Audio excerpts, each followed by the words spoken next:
And a very happy Tuesday to you at 12:07 in the West. Talk Radio 790 KABC, The John Phillips Show. Mr. Randy Wags in Culver City. John, guess who's back? Paul!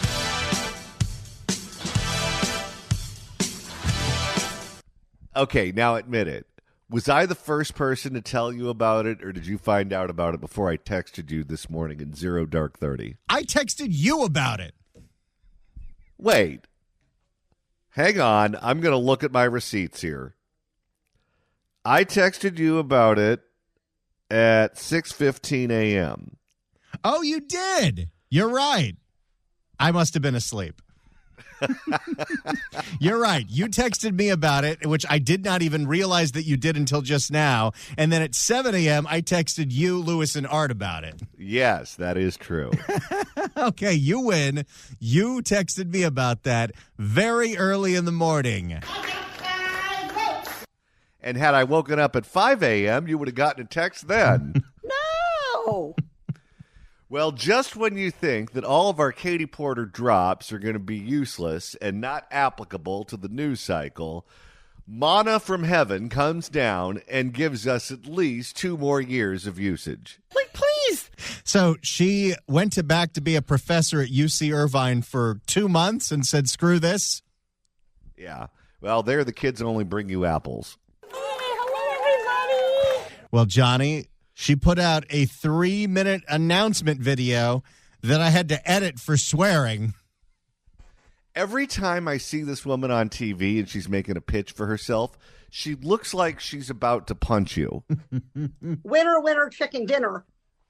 Let's hear Katie Porter's pitch to be your next governor of the great state of California. Californians hear a lot of excuses from elected officials. That's a complex problem. That's proving challenging. That's not my job. It's too hard. What a bunch of bull.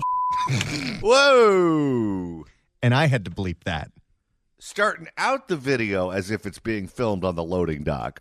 Well, I think she's been testing that now as her new catchphrase, because that video that we played of her on Instagram just a few months ago, that's pretty much how she started it. What a bunch of bull.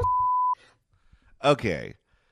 Before any consultants get to her, just in case she's listening to this program today, let me tell you something. I know ideologically we're not on the same page.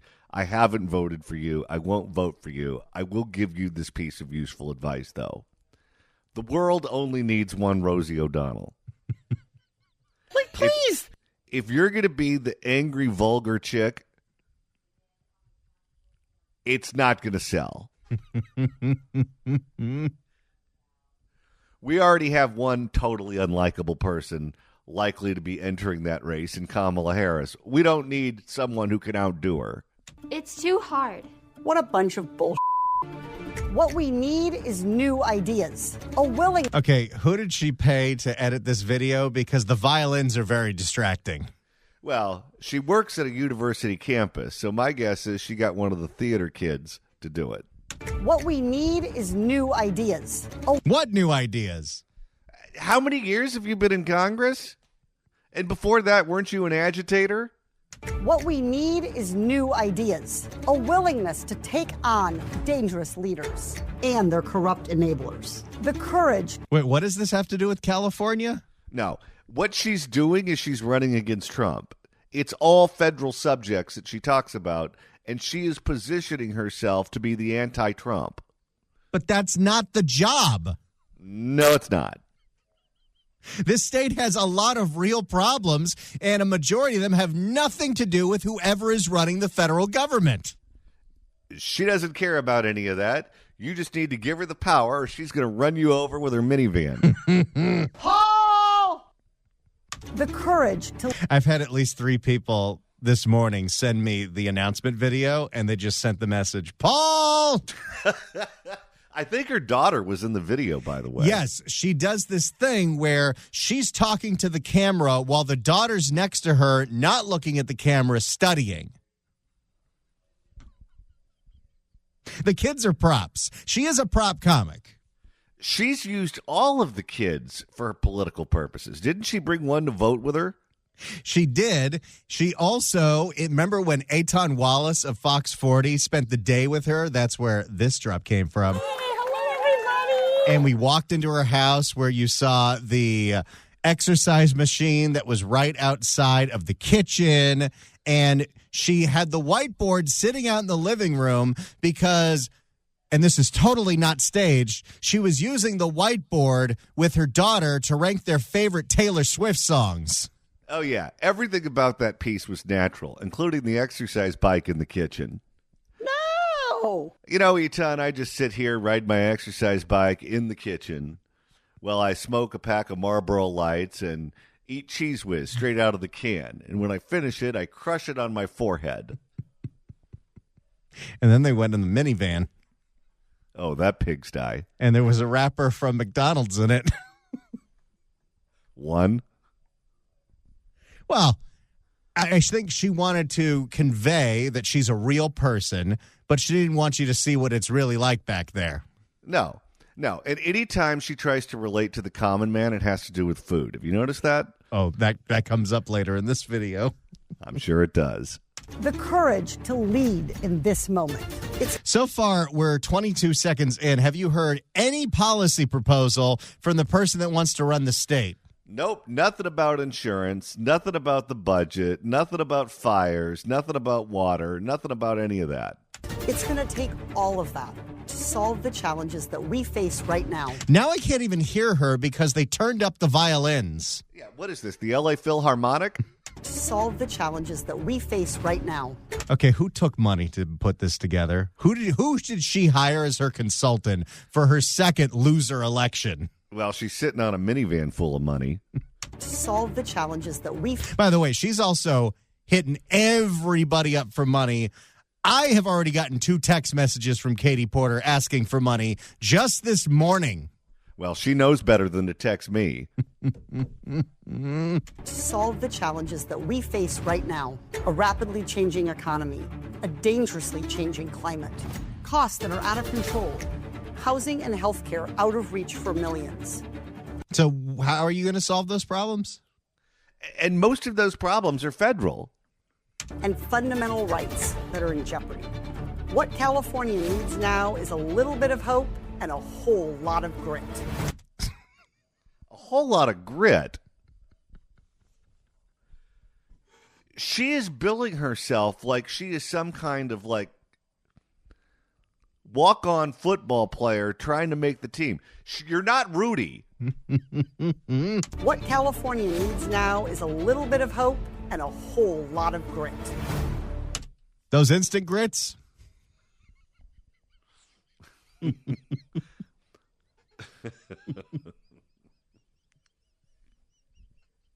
What California needs now is a little bit of hope and a whole lot of grit.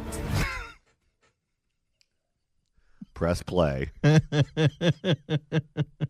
Fresh blood and new ideas, and leaders with the backbone to fight for what. Fresh blood, she's 50. This is like an MMA promo now. She's got grits and blood. This is Ric Flair versus Hulk Hogan. Woo! Might take us the whole 3 hours to get through this video. It just might. Fresh What is she blood. going to break out the feather boa and the robe and say, Hogan, I'm styling, profiling, Learjet flying, limousine riding, kiss stealing, son of a gun. Someone's going to get hurt. Woo! Fresh blood and new ideas, and Can you give us some of those new ideas? No, because she doesn't care about any of that. So what is the point of this? She wants a job. and leaders with the backbone to fight for what's right. Can't hear you now, Katie. Can you imagine how miserable she must be in that teacher's lounge? She got that job back for 2 months and couldn't take it anymore. And by the way, now that she's running for governor, is she giving up her subsidized UCI housing? Yeah, I'd love to know if that's going to happen because I'm sure there's some professor something fill in the blank studies that really would like that house. That's why I'm running for governor. Wait, why are you?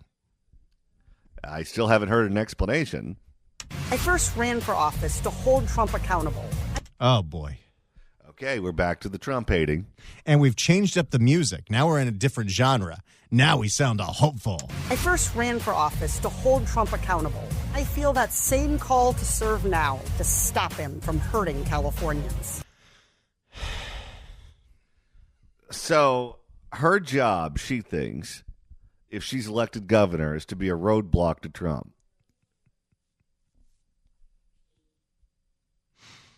That's how Bonta was positioning himself, and then he decided he doesn't want to run for governor, maybe because the FBI is investigating his best friend. Did you see, by the way, that someone who's supposed to testify against them got shot? Yes. And now the FBI is expanding that probe because the dongs were also bribing people in San Leandro. In Congress, I held the Trump administration's feet to the fire when they hurt. What does this have to do with California? Nothing. In Congress, I held the Trump. How many people are running for this job who have no interest in what the job is? I think almost all of them.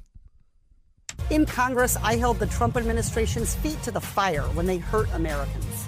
As governor, I won't ever back down when Trump. Can't hear you again. This is what Gavin did to win the recall election. And all of these candidates are looking at that and thinking that's a secret sauce. You need to federalize everything. State politics is boring. Who cares? Just show up and hate Trump more than the guy next to you. As governor, I won't ever back down when Trump hurts Californians. Whether it's holding up disaster relief, attacking our rights and our communities, or screwing over working families to benefit himself and his cronies. What does any of that have to do with being the governor of the state of California? Those are things maybe you can argue if you were running for Congress again, but she's not running for Congress. She's running to be the governor of a state. Yes, and I'll tell you, Democratic consultants must have convinced them that this is the way to go.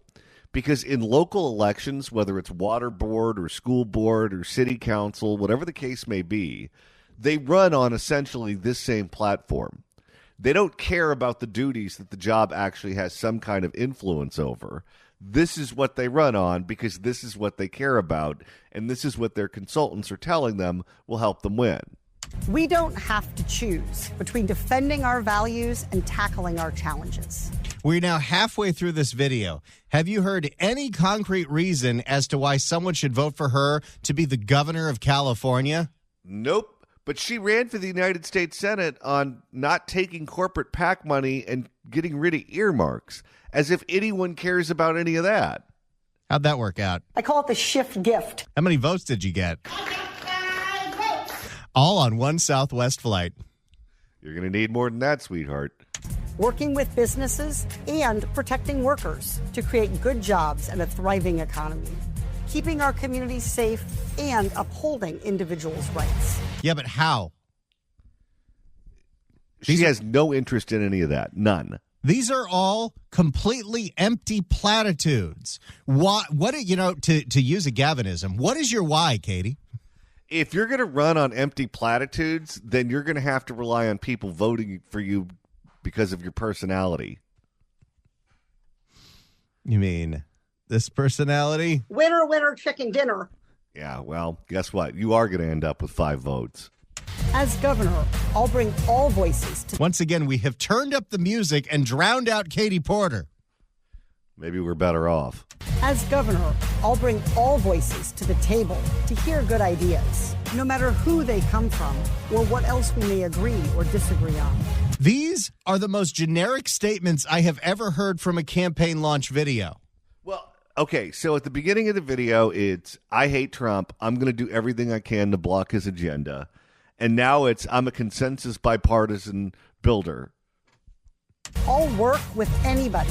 Was this campaign video written by ChatGPT? It might have been. I'll work with anybody, and I'll say no to anybody, because I've never been for sale, and I never will be. At that point on the screen, it flashes, never took corporate PAC money. Because that's the most important thing in the world. Yet she harassed me twice today already for money. That's how I got billions back from drug companies that rip patients off and passed a law cracking down on health insurance companies that wrongfully deny care. It's how I passed. So what does that have to do with running the state of California? Not a thing. It's how I passed legislation to raise firefighter pay. And it's how I'll make damn sure that California... Not just sure, damn sure. There she is swearing again. And it's how I'll make damn sure. Damn sure. And it's how I'll make damn sure that California always protects abortion rights, LGBTQ rights, and our immigrant communities. Okay, so this has nothing to do with being the governor of California. Nope. I'm sure she is open borders, but you don't have any influence over any of that as governor. And never lets big oil, big banks, or big pharma screw people over. More vulgarity. I'm sick and tired of being screwed. I've been a U.S. Congresswoman, holding powerful interests accountable when they... Now I really can't hear what she's saying. Oh, well, now they're beating on the drum. I've been a U.S. This might be the worst campaign launch video I have ever seen. And we've seen some bad ones. If you're going to play music that loud that involves people beating on drums, what are you going to do? Sacrifice a virgin? I've been a Kalima! I've been a U.S. Congresswoman, holding powerful interests accountable when they cheated taxpayers. I've been a... What does that have to do with running the executive branch of the largest state in the union? Nothing. I've been a consumer protection advocate, helping families protect their homes from predatory banks. I've been a teacher training our next generation of advocates for... And you just abandoned that job again. But you're still using the housing. She loves teaching so much, she quit after 2 months. I've been a teacher training our next generation of advocates for our rights. And yes, The biggest winner in this is her students. Someone else is going to teach that class now. Oh, yeah, they get a sub for the rest of the semester. I've been a teacher training our next generation of advocates for our rights. And yes, I'm a mom who's invested in our kids' futures and actually knows the price of groceries. You knew it was coming. Notice how there's so much loud music drowning out everything that she says, but the one thing that they actually silence the music for that she believes is the most important part of this video is Our kids' futures and actually knows the price of groceries. Okay, that I believe her on. And actually knows the price of groceries. I've only ever been motivated by one thing, making Californians' lives better. And I'll go toe-to-toe with anyone who tries to hurt Californians. Because that's what it means. See, now she's talking like she's in the ring again. Oh, yeah. You're going to screw with Californians? I'm going to put your head between my thighs and squeeze it until I crack your skull like it's a walnut.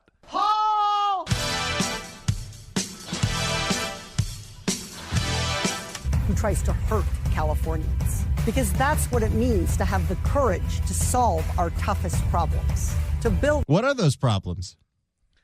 Well, she hasn't gotten around to that yet. on our progress, to fight for you. That's the leadership California deserves. Might be the most generic ad I've ever heard in my life, except for, of course, And actually knows the price of groceries. Whatever she paid for that video, she paid too much.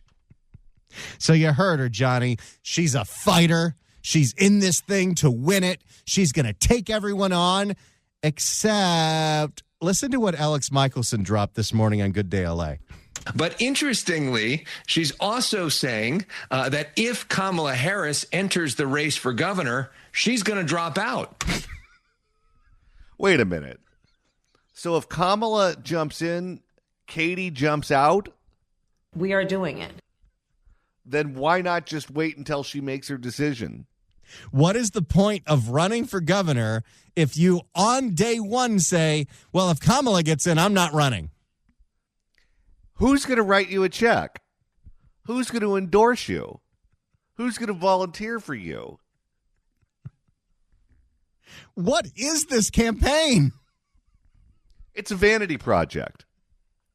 She has some ulterior motive. She is not running for governor. if she was serious about running for governor, subjects that the governor would have influence over would have popped up in that video, but none of them did. She just talked about herself and how much she hates Trump and how she knows the price of groceries. She's angling for something else. I don't know what it is. Maybe if the Democrat gets elected in 2028, she can get appointed to something. I don't know. I mean, there's not any other places for her to go. She's not going to run for Congress again after she ran for the Senate and lost. She can't run for Senate again for decades. So where exactly does she go outside of setting herself up to run for president? Well, think about what she said there. She sounds a whole lot like Rob Bonta. If we think there's a reasonable chance that Rob Bonta is going to go to prison, that seat is going to open up again, and the governor is going to be able to make an appointment. What I think she's probably doing is positioning herself to be appointed to be Attorney General of California. But this is definitely on brand with her. Go back to when she ran for U.S. Senate. Dianne Feinstein had not announced that she wasn't running for re-election at that point. And Porter just said, well, it doesn't matter. I'm running anyway. And that really upset the Democratic establishment. If you're Kamala Harris, how does this make any sense to you at all? I'm throwing my hat in the ring before Kamala's made up her mind, but if she gets in, I'm getting out. But interestingly, she's also saying that if Kamala Harris enters the race for governor, she's going to drop out. In fact, most of the Democrats in the field say that they're going to drop out. So that what is this race? By the way, do you think that's true? Or do you think if they're in the race and they're connecting with voters and they're polling strongly, they're going to stay in? Wouldn't you? Why would you go through all of the pain in the ass of running for a statewide office only to drop out in August? I don't understand. It doesn't make any sense. And I don't know who would give any of these people any money if that's their attitude.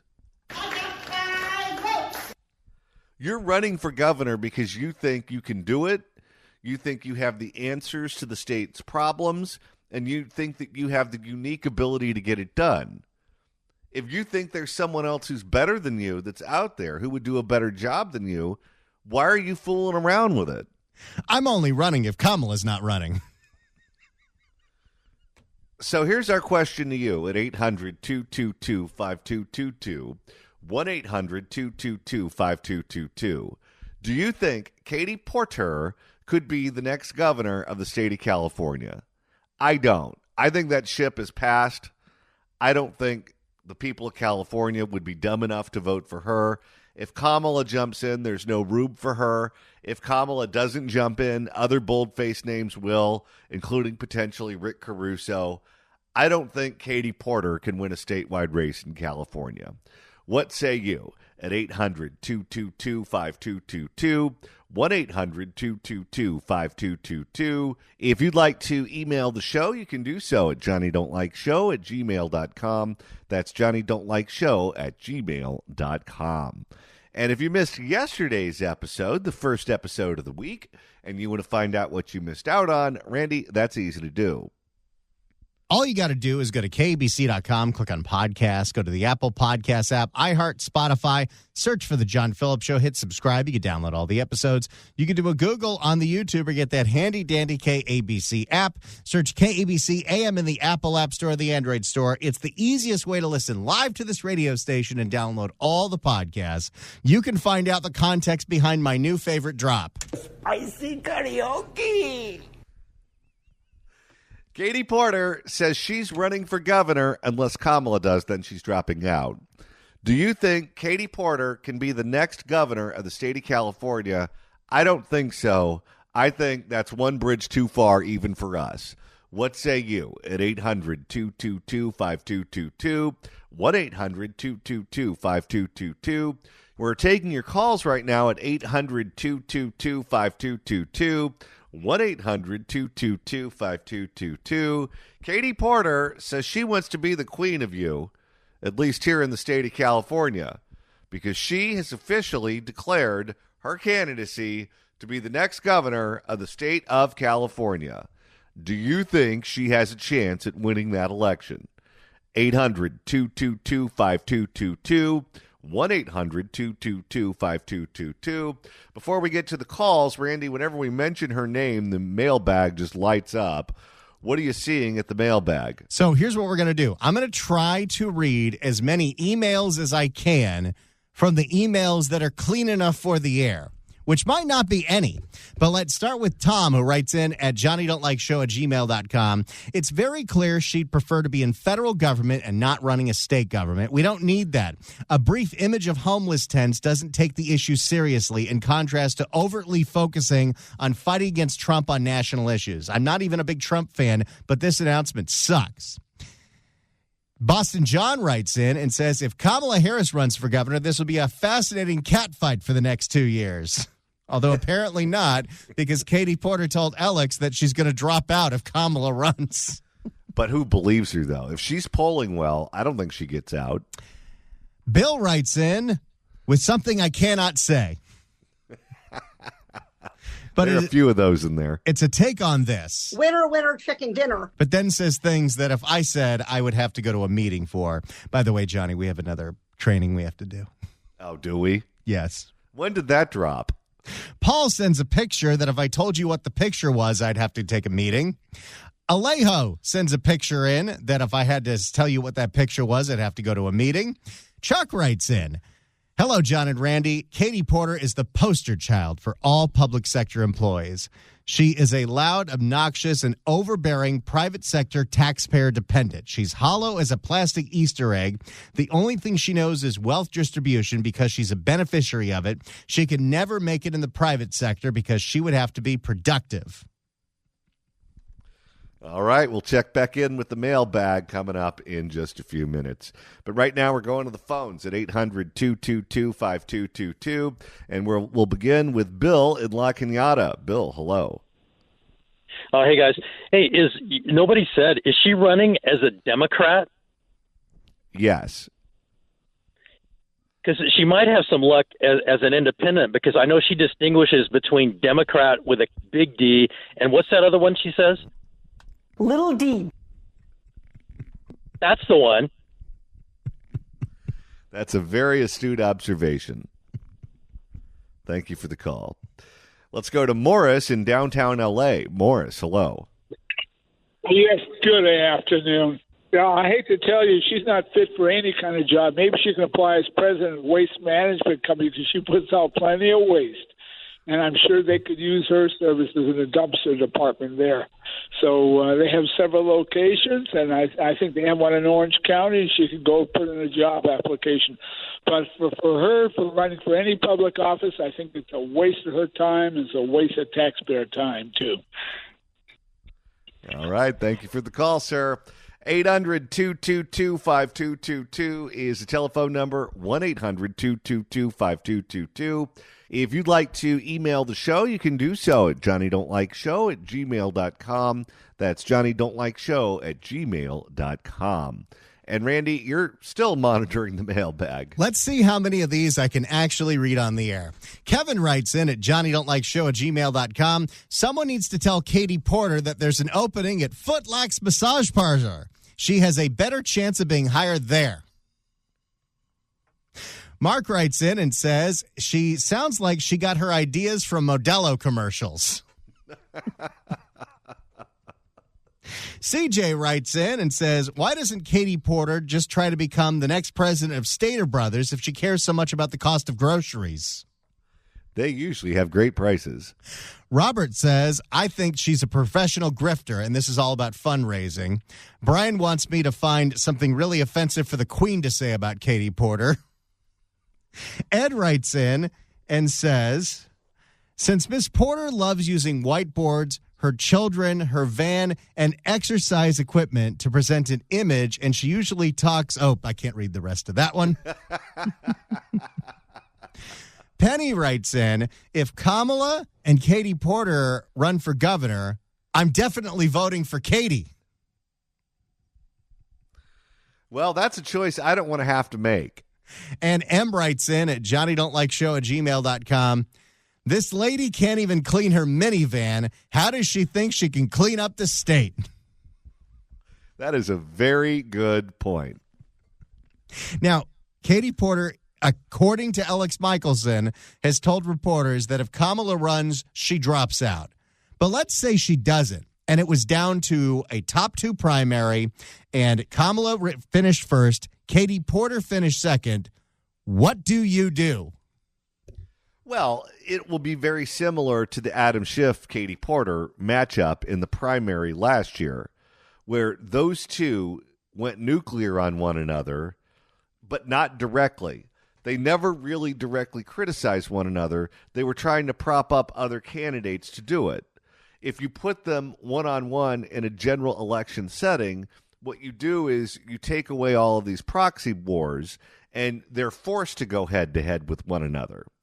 Now, my guess would be that Kamala Harris would assume that she has higher name ID, she has more love from Democrats out there, that she just had to go through the motions, and if she just goes through the motions, then she will be selected by a majority of voters in California.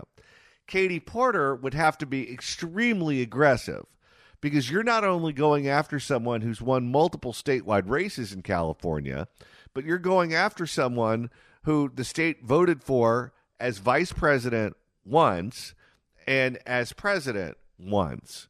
So you're dealing with someone who has won 5 statewide elections in California. So you're really going to have to kneecap her. If those two end up on the November ballot with going up against one another, it's going to be ugly, but it's going to be ugly because Katie Porter's going to have to make it ugly. Here's an email. Edward writes in at johnnydontlikeshow@gmail.com, and I don't know why, but he misspelled Katie Porter's name. At least Oakland will get their In-N-Out back. We can tell that she's all about preserving fast food establishments. Randy, let's go back to the sound from Good Day LA this morning with Fox 11's Alex Michelson. This was Alex Michelson reporting on Good Day LA that Katie Porter was running for governor, where he dropped this little nugget. But interestingly, she's also saying that if Kamala Harris enters the race for governor, she's going to drop out. In fact, most of the Democrats in the field say that they're going to drop out. So that's a strange message to come in, basically saying, I am the best person in this race, except if Kamala Harris, who, by the way, used to be her old boss when Harris was Attorney General of California, gets in. Okay. So what he's referring to, and maybe his own reporting confirms it, but there was an article in Politico that said that Eleni Kounalakis, Tony Atkins, Betty Yee, many of the current candidates would not only be willing to drop out if Kamala Harris jumps in, but they have plan Bs ready to go. They have other offices in mind as to what they will run for if they don't see a pathway to victory for governor. Now, I would imagine for each of these candidates, the office that they're looking at as a plan B is different. If you're Tony Atkins, you're from San Diego, maybe you run for mayor of San Diego or board of supervisors or something like that. It's not necessarily a statewide race. It's not necessarily a race that all of us will vote in, but you have options from the area where you're from. If you are Eleni Kounalakis, you're a billionaire. You can go pretty much buy any office you want because that's the way it works in this state. Maybe she'll go buy a seat in the state legislature. Maybe she'll run for a different statewide constitutional office. Who knows? I don't know the woman. I don't know how she thinks. If you are Katie Porter and you realize that the likelihood is high that Kamala Harris is going to run for governor and you're going to have to find something else to do with your time, maybe, to go back to a point that I made earlier, that's exactly what she's doing. And we know that both U.S. Senate seats are occupied by Democrats who are relatively young. There are no term limits for the U.S. Senate, so they're not going anywhere anytime soon. We know that her old congressional district was won by a Democrat, Dave Min, so it's not like she could run against a Republican and take a seat back. Maybe she'll run for a different seat. Maybe she'll run against Young Kim. She's a Republican in Orange County. Maybe she'll move down to San Diego and run against Darrell Issa. That's a Republican-held seat in California. Or maybe she'll move to the Inland Empire and run against Ken Calvert, who represents Corona and the Coachella Valley. I guess that's a possibility, too. If all she talked about in that video were federal subjects, my guess is if she has a plan B ready to go, she's going to run for a federal office. And that would likely be a congressional seat and not the one that she currently lives in now. She'd have to move to someplace else and run there. Who knows? Only time will tell. Like, all right. Oh, yes. You're welcome.